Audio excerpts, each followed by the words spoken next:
Welcome to the show. I'm Tosh Taylor. And I'm Jenna Morton, and we are so excited to be bringing you this bonus episode all about the Rising Tide Festival. And we have the man with all the plans here to tell us all about it, the program and events coordinator, Ian Duncan. Welcome to the show, Ian. Hi, thanks a lot for having me. So, for folks who might not know, give us the beginner's introduction to the Rising Tide Festival. Sure thing. I'll try to make this something kind of manageable because this goes back 12 years or so. The first Rising Tide Festival started at Fundy National Park in 2009, and in its inception was essentially a music festival, something to kick up some interest about Fundy National Park. And I mean, it was obviously successful because it's still going. And as the years have gone on, specifically over the past 3 or 4 years, there's been a growing interest in expanding that out into the local communities. And Fundy National Park is obviously an amazing place to visit and a fantastic hub, but there's all sorts of places that you can visit. Where we are keeping it specifically between St. Martin's and Hillsborough, which is inside the Fundy Biosphere Reserve. And trying to push things out into the communities. There's been a bit of a growth over the past couple of years. 2009, I think we pushed into 3 separate communities. 2020 obviously was a different sort of year for us.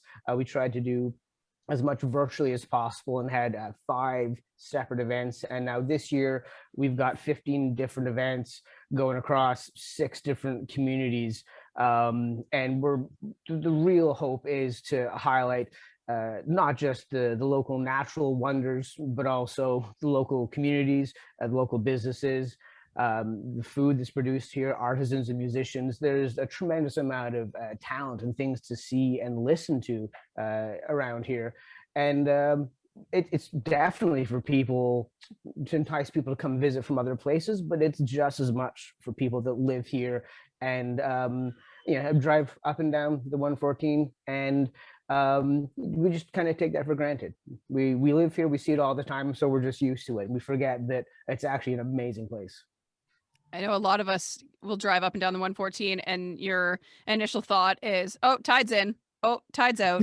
That's Yeah, that's yeah, the first thing I think of, right?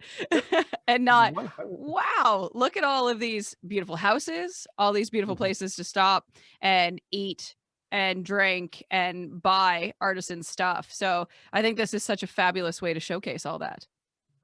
And there really is a lot to take in, and there's a lot of communities have really bought into it, and they've taken what we've kind of put to them and then grown the events out. I mean, certainly Hillsborough and Sussex have, and actually St. Martin's, they've all essentially have day-long things going around where the Rising Tide Festival, the Trails and Tunes event, is kind of a late afternoon, like 2 to 4 sort of piece of that, but there's things going on for most of the day. And so it isn't just come by for the music or come by to ride on a trail. There's come here for breakfast, wander around, see what there is, spend the day here. Yeah, it's very much just kind of an anchor event to bring people Absolutely there right. to the community for the entire day. I love the way that this festival has been evolving in that sense and becoming this real, like you say, a very, very much a community focused event where each community gets to show off the best of what they have to offer everyone. Absolutely right. The very first meeting that I attended, I've just recently come into this position. So the very first meeting I attended, there was about half a dozen groups that all met together, and we had huge pieces of paper, and it was just throw stuff at the wall.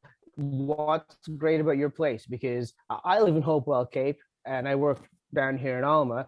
I don't know Hillsborough or Sussex as well as somebody else that lives there, and so why I can do the research, or I can just talk to people that are from. They're like, hey, this is the stuff you definitely want to check out while you're around here. Yeah.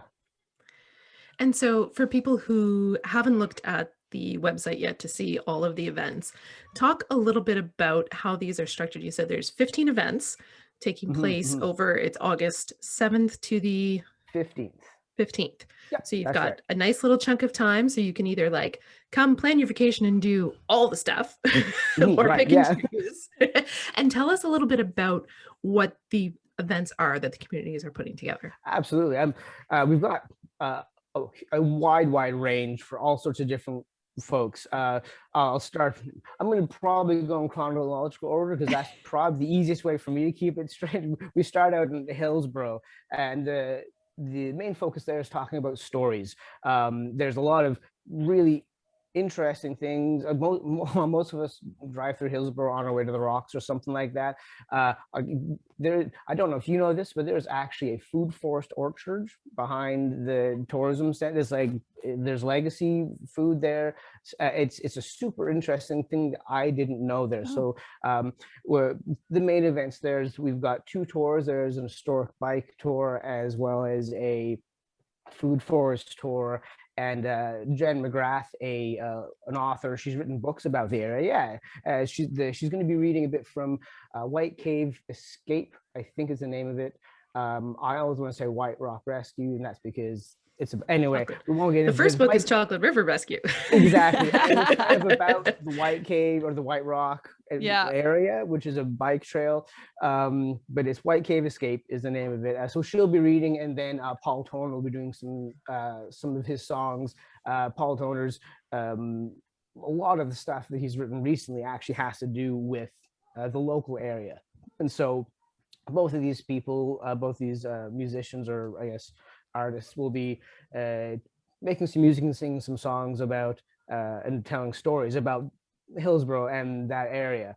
And Foods of the Fundy Valley will have some their veggie chicken soup. They've grown and freshly harvested their vegetables, and so that's the anchor event. But things start off 9 o'clock in the morning. There's the artisan village that has a bunch of little shops you can check out. There's the farmers market just up the road, and I think start about 3 o'clock, the Hillsborough Cruisers. There are some chaps that just have a bunch of old cool cars. They're going to be coming and hanging out, and so literally, like, if you like food or music or cars, like, no matter what, there's something here for you. Bikes, trails, right. Pretty much got it all covered. Yeah, so it's a really good kind of first event. Moving on to this Sunday, there's going to be the Albert County Museum. Yeah, there's two on Sunday. I guess I'll start. The Albert County Museum is having a big community fair. There's going to be some music there, and Colin Fowley and the Road Kings, headed up by Shane Dathright, are to the kind of the most local chaps, and then a Tomato is going to be there as the headliner, and that's really quite exciting. There's going to be tours going on throughout the day for the museum as well, and at Poley Mountain was actually a bike rodeo. That's geared to like a family-friendly sort of event, and so that one kind of leans heavily on you get there at 11. There's going to be a bunch of different stations with well-practiced riders there, and people also get access to a lift pass, and so you can go to the trails at Poley as well. And like they've doubled the amount of trails they have since last summer. So mountain biking is kind of exploding, which I just learned about over this past year. That is a big deal, and people plan their trips. Like there's so many cars going up and down the road that have 2 or 4 bikes on the back of their car because people do mountain biking excursions. That's what they do with their families. I love the fact that Poley Mountain is getting in on this. That's really cool. Really cool. And I say one of my favorite times of year to go to ski hills is in the summer. In the summer. Yeah, and in the fall when you can do the ride and see the colors. Yeah, but it's beautiful, right? But and that's just the perfect point, because when you think ski hill, you're like, cool, that's a winter thing. You're like, no, you can come here any time of year and you can see some stuff.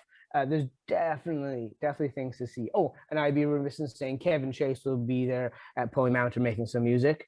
And I do have to shout out to the folks at Mountain Bike Atlantic and Poley Mountain. They're absolutely dynamite to work with. They were one of the folks that we had one conversation with them, and then the second conversation was like, great, so that's what we're doing. Okay, fantastic. You've done it all. Great. Yeah, it's very, very excellent. So that's the Sunday. On the Monday, there's you might be familiar with they used to be called Fresh Air Adventures in Alma. Now it's Kayak Fun Day, or yeah, yes, it's Kayak Fun Day. We were hoping to get some kind of kayaking tour with them, but we were a little late getting to them. So we're instead going to actually partner with them for they have a cafe there now, and so the owner operator Jenna is really into sourcing local stuff. So like, we had to chat with her, and she was like, yeah, most of my food is from around here. Like, great, that is most of the conversation. Yeah. And so we're gonna, in between their kayak tours, there's gonna load a bunch of people out. It's gonna be high tide, so they're gonna take off, and then there's gonna be a bit of a lull. We're gonna sneak in there with Paul Toner again and Alan Cooper, who's a well-respected poet from around here. And there's going to be some poetry and song there, along with Gina whipping up some delicious Funday fresh foods. So that's going to be happening on Monday from 1 to 3:30 or so. And I'm just going to carry on that thought because that just reminded me about the phrase Funday fresh. It's fun to say, but there's actually a specific meaning to it. There's some groups partnered mostly with Foods of the Funday Valley, I think, to develop a brand which turned into Funday Fresh. And so when you see that, that literally means that if you're looking at a dish or a drink or something to eat, if it's Funday Fresh, that means that it has entirely been made in this region. And we're trying to push that out to anybody around the Bay of Fundy, essentially, because it's not just a trendy thing to do, I don't feel anymore. Now it's really cool when you look at a menu and you see there's a couple of Fundy Fresh options, and you're like, well, by buying this, I'm literally supporting the people that live around here. And it's also delicious because it is very fresh. It hasn't been frozen and came from somewhere else. So when I use the word Fundy Fresh, that's what I mean. It's one of my favorite things about Fundy, the Fundy region, is the amount of restaurants that use local farmers' produce. Makes me so happy. Yeah. I just love it because you're supporting a great cause, but you're also supporting your friends, which I feel like everybody in Albert County and the Fundy region, like you talk to somebody and everybody's buds with the next person. It's really, oh yeah, no, I know Ian. Yeah, of course. Like, of course you do. Yeah. Absolutely. And it's if you go online, if you read things, there's a lot of kind of buzzwords, and it was one of my favorite things is coming to I grew up in New Brunswick and lived in Nova Scotia for a bit, and coming back to New Brunswick, things like sustainable food or food security, all that business, they weren't really buzzwords that I heard a lot around here because it's just the way that people lived. Like, yes, I get my meat from the guy down the road. If you want to call that whatever word you want to put it, that's fine. That's where I get my food from. Yeah. Yeah, it didn't have to be a trend here. It was. Yeah. Right. It never stopped being the way people lived their lives here. And now people understand so much more why that was so important and why it's important to continue it and celebrate it. I love that it's becoming so much more kind of in your face, not in a bad way, but in that, like, putting that branding there, putting that label there, like, yes, we are proud that this comes from here and this is how we've always done it. Mm-hmm. Absolutely. Yeah. And I'm entirely comfortable with the phrase branding. Some people might have a negative connotation to that, but branding is just information. That's just letting you know this is where this comes from. We're not trying to sell you something. The product sells itself. Once you have like maple syrup from here, or any kind of food from here, you're like, oh, this is really good, and now I'll keep an eye out for that. And that's exactly right. Just letting people know what we've always been doing. Mm-hmm. Okay, sorry, we're only on Monday. Okay, what's happening Tuesday? Okay, yeah. So this is great. Tuesday, we've got you covered at both ends of the day. We've got a super early start, and this is I'm not entirely sure where I'm going to be for this week. I do really want to get to this event. It's the Hopewell Rocks. There's a toast to the tides and toast to the sunrise. So this is a sunrise event at the Hopewell Rocks. So it's going to be an early start. it's 5:30, I think. Like get there for 5:30, and things will get rolling about 6. So you get there. Kevin Snare is gonna take you down to the ocean floor. We have to do this at low tide. It's actually really fun. Some events it happens when the tide lets it happen, and that's just the reality of things around here. Other events, like for example the museum, we can kind of do that all day, but this is low tide and we're getting in there as the sun rises. There's going to be mimosas or non-alcoholic drinks for those who would rather not, and a short beach walk. There's going to be a sound bath by cranial waves. So you're going to hang on Big Cove near a cave. They're going to do some fun frequencies there for you. And then you're going to march on back. You probably won't be marching at this point. You'll be strolling on back. And there'll be a Qigong session. None of these things are super long. It's like probably 20 minutes, give or take. But it's going to be a slow, relaxed pace to kind of start the day off.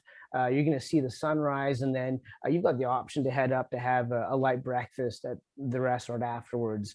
That, to me, that just sounds like an awesome way to start a day. That sounds like it's Tosh written all over. It does. Like, why does it have to be on Tuesday? Yeah. But this is honestly one of the problems is we want to have a week-long event. Yeah. Not everyone's going to get it on Saturday and Sunday. Sorry. That's okay. I'll just take Tuesday off. It's fine. Yeah. I mean, it's 5:30. Broadcast might be able to come rocks, Tosh. Yeah, I could. I'll just take the radio with me. Yeah, absolutely. So that's Tuesday morning. And then Tuesday evening, this is one of the really interesting Funday Fresh pieces at Tipsy Tales. There's going to be a jam session and table feed, and so the folks at Tipsy Tales, and this is particularly good timing with the status changing from yellow to green. There's going to be a big table feed, so you book a table, 4 people minimum.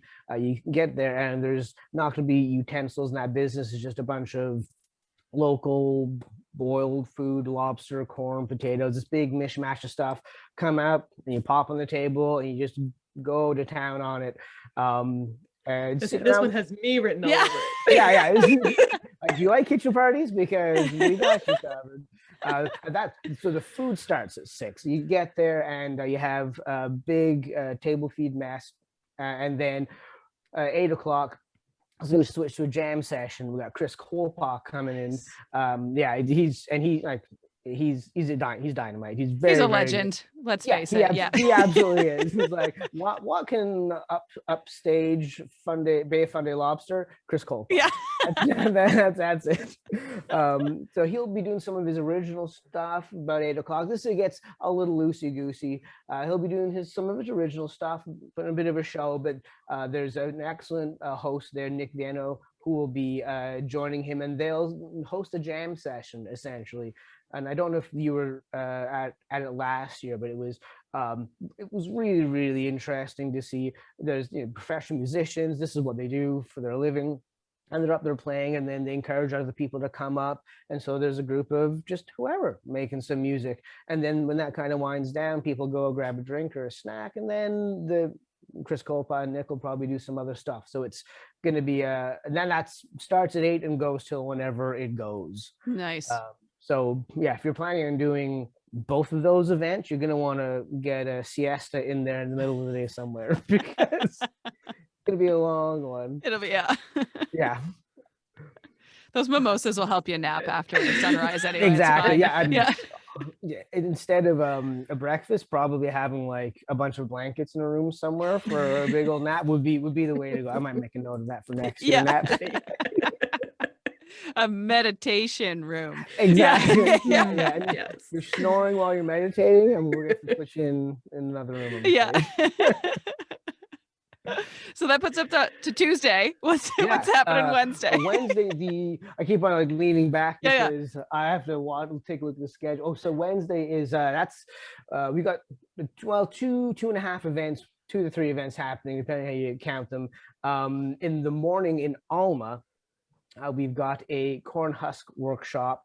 I'm pretty sure this is by Ashley Beek. I'm gonna double check that name because I don't want to get that wrong. because it's Angela Beak. No, I'm gonna double check. No, don't be doing that. We're not I've recording or done it. anything. It's no big deal. No, Yeah. exactly. You can edit that out, right?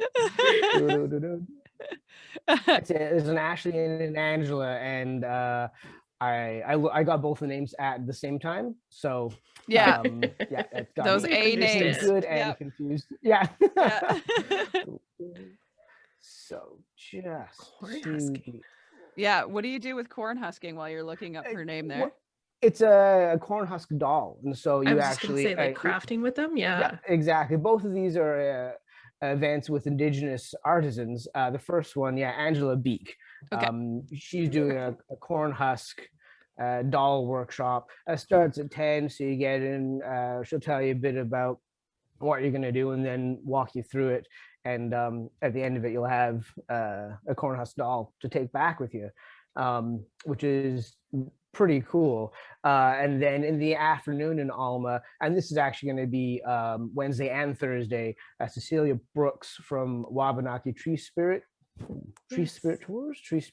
She'll be hosting a walking talking circle, and that's going to be focused on having an open and frank conversation about the current state of affairs, and calls to action. And I think that's an extremely appropriate thing to have. If you're going to have Indigenous artists at any festival or any kind of event, it's important to kind of acknowledge the state of affairs and to try and have a conversation about it. None of the stuff is going to be easy for anybody. And not having a conversation is what we've been doing, and that's obviously not been working. So Cecilia's going to be facilitating that, which is one of the ones that I'd really like to get to. Unfortunately, I have no idea what I'm going to be doing. Yeah. I'll be running around doing what needs to get done. So fortunately, that will be a Wednesday and Thursday afternoon thing. And so we've got two options to get along there. And then Wednesday evening, starting at 6 in Sussex, there's going to be a bike tour pairing with outdoor elements in the Kennebegasis watershed protection folks. They will be doing a bike tour to talk about some of the nature wetlands in and around Sussex, and you'll end up at Sussex Ale Works to have a recovery pint. And there's also going to be charcuterie available that you got to pre-order from Gasthoff's Old Bavarian. Love cast-offs. Yeah, super good stuff. And then at 7:30, the Divorcees will be playing at Leonard's Gate just across the road. So that's going to be extremely rad as well. Yeah. These bands, like, mind blowing. I love it. When you guys first put out the schedule, I was like, click, click, click, going. Yeah, that's the worst part about fantastic things like this. How can I possibly be at everything? Yeah. Take the week off. Yeah. But that's some people, August is your vacation time. So yeah, take the week off, spend it in Southeast New Brunswick. Other people, and if you didn't do it already this year, make plans now for next year, because you guys are going to do the same magic again, we know.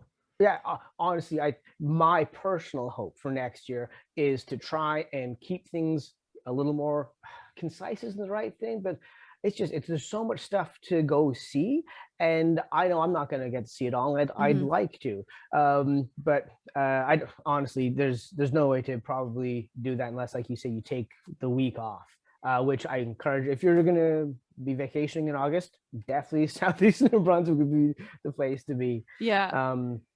Yeah. Okay, so that's Wednesday.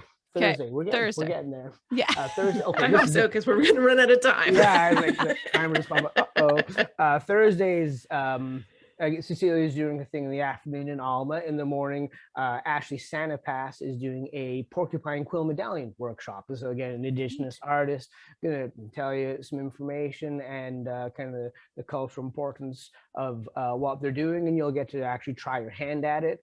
And then in the evening, this is the Funday Fusion Jam event, Painted House Cafe in Riverside, Albert. Funday Farms is going to be having some snack, kind of locally made snack stuff there, and there's going to be local band Fundy Biosphere, which I guess I'm part of, is worth mentioning. But I was signed up for this before I got this position, just so that's out there. Fundy Biosphere, and frankly, we're the least exciting people to be there. Jesse Mia is going to be there. He's a super chill. I met Jesse as a person before I really knew he was a musician, but he's a dynamite piano player, and he has fallen in love with the accordion. He's composed and arranged things all over the world. He's really, really great, and he loves nature. He's a super cool dude, and he's rad on the accordion. And then Gareth Pearson, the Welsh Tornado, is arguably, or perhaps inarguably, one of the greatest guitar players in the world at this moment. His fingerstyle guitar, Chet Atkins style. He's living in Riverview right now, and it's absolutely insane. He's a world-class musician, and we're incredibly happy to have him playing on the stage at Painted House Cafe in Riverside, Albert. So that's a free concert. The snacks will be available for purchase, and you have to bring your own lawn chair. It will be outside, so your lawn chair or that line up for free. Yeah. It's like just honestly, like you'll be driving through Riverside, Albert, and you're like, oh, what's all those people doing? And you pull over, and absolutely. Well, I'm looking forward to that, obviously. Yeah. Cool. So that's Thursday. Friday, we've got, that's the day for St. Martin's. St. Martin's, they have, starting at 11 in the morning, I think, a bunch of stuff going on. There's live art, live music. There's going to be food specials throughout the day. Just after dinner time, so starting around 6:30, I think. 6:30. There's going to be an historic harbor walk put on by Red Rock Adventure. They'll take you through the local area, tell you about how St. Martin's got to be where it was, and then the Chatham Family Singers will be taking the stage at the amphitheater at 7:30. And so that's kind of like the capstone. At the end of it is a bit of a walk and a talk to digest your food, and then taking some cool music. But they've got stuff going on all day. We don't have that information up yet, but we will very, very soon. But the Facebook page has all the major events, the anchor event there for sure. Wow. Like I know. Yeah, this is like my day. To do it all. I'm like, I just go from like, I get really excited. Then about 11 o'clock, I'm like, I need to calm down because I can't do this all day. This is way too much. But it's super, super exciting. And you've done so well at remembering what's happening at every event. I'm super impressed. Very There's impressive. 15 of them. Like if we were just talking the 5, absolutely. But... Yeah, I've been living and breathing this for the past 2 months, and so yeah, I literally wake up. I'm like, did I email that person about that? I better double check about this. But that's the kind of insanity that I really dig. And there's an end goal, like August 7th, it's happening. So everything has to be in place by then. Exactly. It's got to be ready. So, okay, before we let you go today, how are people going to find all this information? The best place to go is the Facebook page. There are Eventbrite tickets, and even for events that are free, we're still doing registration.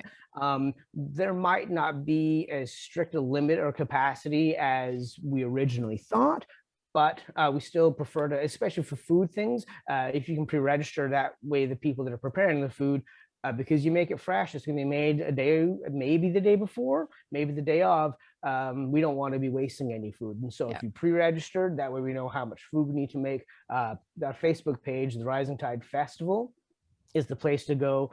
You can find the events, and we will be posting updates and additional information throughout the next week, but that's a primary place to get our information for sure. Perfect. Yeah. Perfect. Yeah. Okay. The page is super full of so much amazing information already. And yeah, I can't wait for people to go on and just be absolutely floored at the amount of talent. And I love the way you guys have worked so hard to just pull all the pieces into every event, right? It's not like, oh, you come for the music, or you come for the nature, or you come for the food. You guys have done an amazing job of wrapping it all together, and I can't wait for people to experience it. Well, I really appreciate that. And I can't take the accolades for that, because it's been the community organizers and leaders that have really taken this idea and filled it out. So I hope they're listening to this, and I hope they recognize that hard work is definitely on their backs, 100%. Mm-hmm. Okay, I'm going to try and get through Saturday and Sunday. Okay. Yeah, okay, we can do this. Sure you can. Saturday, August 14th, there's a nature walk, sunrise, another sunrise event at Mary's Point. At this stage, there's going to be a lot of sandpipers, and so you're not going to be able to get right down onto the beach. But we're going to have a guided tour talking about that preserved area. And at the end of that, there'll be a little Fundy Fresh picnic breakfast at the end of it for you to pick up. I'd like to talk more about that, but we're running out of time. And then in the afternoon in Alma, that's going to be the Spirit of Molly Cool event, which is celebrating the life and times and achievements of Molly Cool, who's the first female sea captain in Canada, I'm pretty sure. Yep. North America. Yeah, in North America. Thank you. Not, I was going to say Atlantic Canada, and I was like, it's not just Atlantic Canada. It's bigger than that. So we've got some interactive art happening. We also have Karen Stanford with Laura Lamy. Karen Stanford is going to be doing tintype photography, and we've got a trio of musicians that will be making some live music during the day. That will be kind of going on spread out throughout Alma, really leaning into the female masters of their craft. Everyone there's quite established and well respected in their fields, and so I'm gonna have to look up this Molly Cool trio. That sounds like my kind of. Okay, Yeah. cool. So that's just what we're calling three friends who are playing music. I was just gonna say, I feel like this is something that's just put together for the event, Tosh. You pick up. Can we make it something?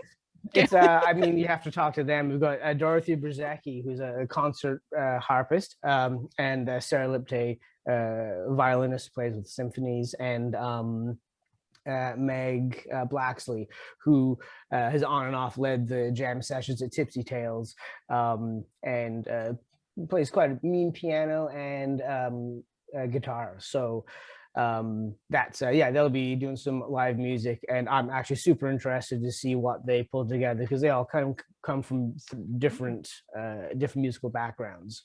Meg's actually fantastic with ragtime piano, and she doesn't play it anywhere near as often enough as I think she should. So call out to Meg. Yeah. Pressure's on. And now, according to me, they have to start a band. So there. Yeah. Well, they're in a band now, so we'll just start booking them, I guess. Awesome. Cool. So yeah, that's we got an early morning start on Saturday at Mary's Point, and that's down the 9:15, and then you just kind of carry it down to Alma and hang out in Alma. That sounds really tough, just hanging out in Alma. It's rough. It's summer, you know. Yeah, it's good. Like 10 degrees cooler than Moncton, lots of great food, live music all over the place. Yeah. It's a sacrifice, I think. You can make it. And on Sunday is I'm going to say almost a mercifully chill sort of day. Fundy Farms in Edgett's Landing, which is in between Hillsborough and Hopewell Cape. They're having an Art at the Farm event, which they had last year, and is again one of those delightful events that we just kind of set it up, and they run from there. There'll be some live music. There's going to be quite a few artisans there. The idea is to have people also making the stuff, so you can see how they do it. I don't know how reasonable that is for all of the artisans, but they'll definitely be there to talk to you about how they go through their process. Corey, the backyard herbalist, is going to be doing an edibles walk through the property. The guy's super fun to hang out with, because he'll take you through your backyard and be like, yeah, you can make this with that and that. I'm like, man, it's just plants to me. I wouldn't eat that personally, but he says it's cool too, so good enough. And there's just up the road from them, there is a kind of an eco resort spa that's being developed, and those folks are going to be doing the spa's not up and running yet, but there's going to be a short hike along the old Great Road, which used to be the main road, and that's kind of the back end of their property. So we've got an edibles walk, a bit of a hike, and then there'll be some live music and the Fundy Farms hodgepodge, which they'll be selling in bowls, and it's going to be that's usually a delicious thing to do, to wander around slurping on that while you check out the artisans. Yeah, it's a fine way to spend a Sunday afternoon, and that's, I think, everything that's going on that day, which is merciful because it's the last day of the festival, and that is a good way to chill out, relax. Yeah. It seems very fitting with the vibe of the whole festival to Yeah. kind of chill Sunday where you're just out in nature. Mm-hmm. Yeah, exactly. taking it easy. And you can hit it like on your drive back up from Alma. If you're heading back to the city, you're gonna drive past them anyway. 100%. So, yeah. And it starts at 11, ends at 4. So if you get up kind of early, have breakfast in Alma, you got something there. Some lunch if you're a bit there. Of a late riser. Yeah, exactly. I remember last year's event, and that hodgepodge sold pretty quickly. So yes, yeah, it does. It does. Yeah. For sure. That's amazing. Oh my gosh. Wow. What an incredible bunch of days it's going to be. Yeah, it's that was the rundown, and I'm almost certain that I dropped something, but I'm juggling a lot of balls, and so I apologize to anybody listening that maybe thinks I forgot them or didn't mention them. It's just because I straight up forgot. But I do need to I do need to mention that we've had a lot of great sponsors, like the town of Sussex really stepped up, and obviously Canadian Heritage and Andre Printing actually did a fantastic job of an in-kind donation. We're getting the programs printed, and they should be out pretty soon, because finding stuff online is what a lot of us do, but there's still a good number of us like to have something in our hands. There is nothing like having that paper copy that you can take with you as you're going around, especially when you're traveling through rural areas in New Brunswick. Very handy. Yes, absolutely correct. Like, your GPS might not cut it, but you can always pull over and be like, I'm trying to find my way to Mary's Point. How do I get there? Yeah. You go down there, take a left. So yeah, big shout out to them, and the Albert County Tourism Association, as well as the Chamber of Commerce, and the town of Hillsborough, St. Martin's. They've all had a lot of good sponsors, and this wouldn't be happening without them. So I do have to say thanks to them, and I look forward to their continued support next year. Because I mean, we can't have 30 events next year unless we're going to go for a whole month. Right? we just can't do that. It's I'm listening to you talk and comparing, the last 2 years of this festival and this year, and I'm getting all these goosebumps because I was living and working in Cape Breton and part of the scene as Celtic Colors started. Like, I was at the first one. I remember what that was like. I know what it was like a couple years later to be one of the communities hosting an event. And I know what it's like to go back now 20 plus years and see the massive, massive impact that festival has had because it was community based, just like Rising Tide Festival. And I can see this future for this festival that is just going to go off the charts with people from around the world who are going to be so excited to come for this experience. That's incredibly heartening, and I really appreciate that. And I actually spent quite a few summers at the Gaelic College in St. Anne's in Cape Breton. So Cape Breton has a special place in my heart, and you're absolutely right.